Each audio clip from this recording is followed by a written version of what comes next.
అంటే ఎవరికి వాళ్ళు పక్కకి వెళ్ళిపోతారా లేక ఎన్డీఏ కూటమికి వచ్చే అవకాశాలు ఉన్నాయంటారా? అంటే ఎన్డీఏ కూటమికి రావాలని మేము ఎవరిని కోరటం లే, కానీ వాళ్ళు వస్తే మేము కాదనలేము. కాబట్టి రెండు జరగవచ్చు, కానీ కూటమి పడిపోవడం అన్నది మాత్రం ఖాయం. ఓకే, కాలర్ లైన్లో ఉన్నారండి సతీష్ గారు యుఎస్ నుంచి. సతీష్ గారు మీ ప్రశ్న అడగండి. హలో అండి, కృష్ణసాగర్ గారు నమస్తే. నమస్కారం. నమస్తే సార్. నమస్తే.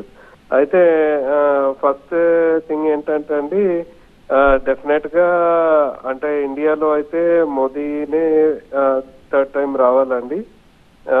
I wish it will go as expected. 350-400 seats రావాలని మేము కూడా అనుకుంటున్నాము. సో ఏంటంటే అండి, ఇప్పుడు రామ్ టెంపుల్ కట్టారు. It is a very good achievement. After అంటే నేను అప్పుడు 3rd క్లాస్ 4th క్లాస్ అప్పుడు స్టార్ట్ అయింది. ఇప్పుడు అంటే ఆల్మోస్ట్ 30 years తర్వాత అయినట్టుంది. So the same thing with Taj Mahal అండి. అంటే Taj Mahal I don't know why people have been projecting it as a symbol of love. It is a symbol of oppression and slavery అండి. అంటే షాజహాన్ నూర్జహాన్ మీద ప్రేమతో కట్టలేదు అది. తను చనిపోయినాక even that after like in pregnancy. So Taj Mahal ని మన the symbol of love in India is Khajuraho temples. So we should promote Khajuraho temples and like our civilization, our culture అండి. అదొకటండి. సెకండ్ థింగ్ ఏంటంటే అండి, మాది తెలంగాణ. సో తెలంగాణలో మీకు 12+ సీట్స్ రావాలండి. ఎందుకంటే BJP will play big role in nation కాబట్టి మీరు ఎట్లయినా కాంగ్రెస్ ని ఓడగొట్టి మరి అంటే ఏం చేస్తారో కానీ, అంటే మరి Revanth Reddy I'm not very impressed with him.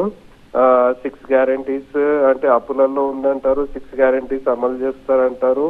I don't know how it will become possible. It will be more burdensome. So you should take care of the financial situation in Telangana. So ఈ 2 things అండి మాకు. Very nice Satish గారు, thank you very much.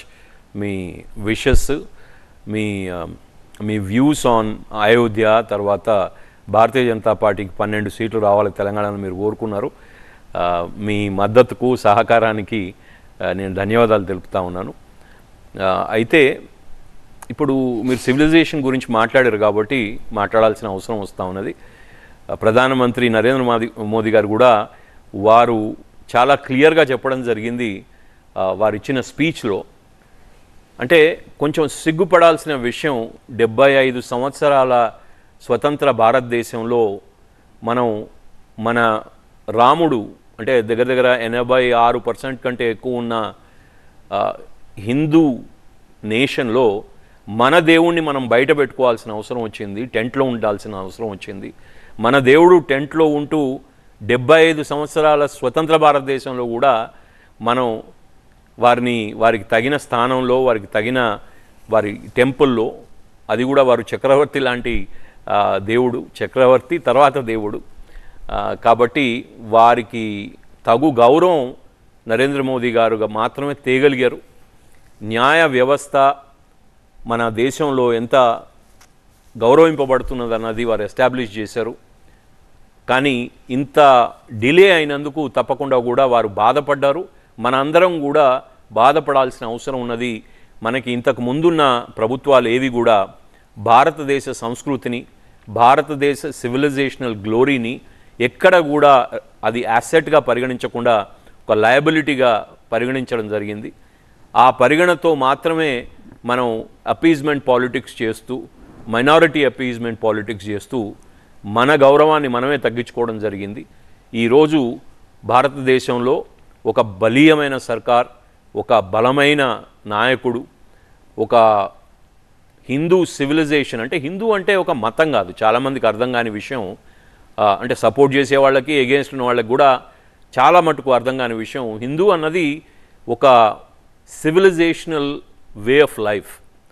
అది ఒక religion కాదు. మనం religion అనుకున్నప్పుడల్లా దాన్ని తక్కువ చేసిన వాళ్ళం అవుతాం. కాబట్టి భారతదేశంలో ఉన్న వాళ్ళందరూ కూడా హిందువులే. ఎందుకు అంటే మీరు ఆ జాగ్రఫికల్ ఏరియా, దాన్ని మనం హిందుస్థాన్ అనడం, హిందూ కుష్ మౌంటైన్స్ని మనం హిందూ అని ఎందుకు అంటా ఉన్నాం, తర్వాత ఇండియన్ ఓషన్ ఏదైతే ఉన్నదో దాన్ని ఆ పేరు పెట్టి ఎందుకు పిలుస్తూ ఉన్నాం, ఇవన్నీ కూడా ఆలోచించాల్సిన విషయం. కాబట్టి ఒక జీవన విధానాన్ని, ఒక సివిలైజేషనల్ గ్లోరీని, ఒక నాలెడ్జ్ బేస్డ్ సివిలైజేషనల్ ఐడెంటిటీని మనం అర్థం కాకుండా ఏదో ఒక రిలీజియస్ అపీజ్మెంట్ చేయడానికి ఇన్ని రోజులు ఒక అత్యంత గౌరవప్రదమైన మర్యాద రామచంద్రుణ్ణి బయట కూర్చోబెట్టే పరిస్థితికి తీసుకొచ్చాం. కాబట్టి మనందరం కూడా దేశంలో మొత్తం మంది కూడా నరేంద్ర మోదీ గారు